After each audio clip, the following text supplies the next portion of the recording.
Hindi ako papayag sa nais ni Siklab.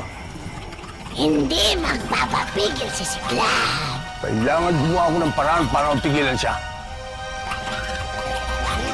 Hindi ako papayag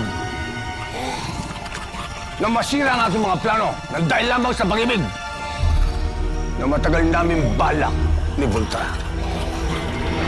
Sino mag-aakala na ang isang magiting na mulawin ay narito sa mga kuweba ng Halconia? Ano ang kailangan mo, Daragit? May panukala ako sa iyo, Reyna Volta. Anong panukala ito? At paano ka nakakasiguro na ako ay papayag? Dahil ang imumungkay ko ay para sa kapakanan ng lahat ng taong ibon. Mulawin man o Ravenna, ang pagkakaisa ng dalawang pangkat laban sa tunay na kalaban, mga tao. Nakikinig ako. Isang hari ang kailangan na kayang mapag-isa ang dalawang pangkat. Dahil sa dugong nananalitay sa kanya, dugong Ravenna at dugong Mulawin. At sino ang haring ito? Ang ating magiging supling.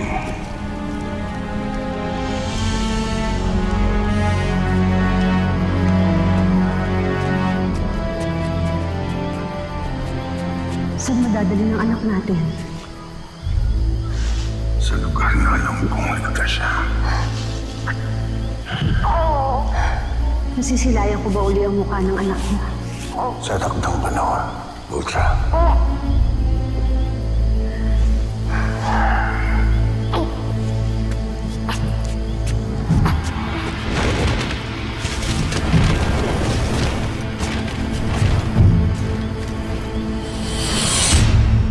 Pinalunong ko siya ng berde-berde para manaig sa kanya ang pagiging mulawin. Pinasok ko siya sa ukbong sandatahan at itinago ko siya sa pangalan Tayog. Naging asa siya sa pagiging pagduma at naging aral sa lahat ng kakayahan bilang kawal ng isang mulawin. Kaagapan niya si Avilos at Igbaro sa pagiging pagdigma sa huling digmaan ng Mulawin at Ravenna, kung saan nagsanib puwersa ang Avila at ang Leo. Pinalabas namin na sawisi tayo sa pagiging pagdigma upang makabalik sa tunay niyang katauhan bilang Siklab at gamit naman ang pulang binhi para manaig sa kanya ang pagiging Ravenna. Ang lahat ng ito ay bilang paghahanda sa nakatakdang pagiging hari niya. Ang pagkakaalam ko, wala na si Gabriel. At hindi ko alam na makakabalik pa siya sa Halconia. Hindi man nakaupo bilang hari si Siklab. Kumapangalawa naman siya sa trono ni Gabriel. At kapag naging hari na si Siklab, ay may sasakatuparan na ang matagal namin mga balak na paggisayin ang mga taong ibon. Ngunit paano mangyayari yun?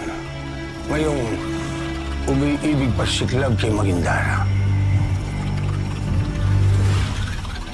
Kailangan gumawa ko ng paraan para maputol ang ugnayan nila sa lalong madaling panahon.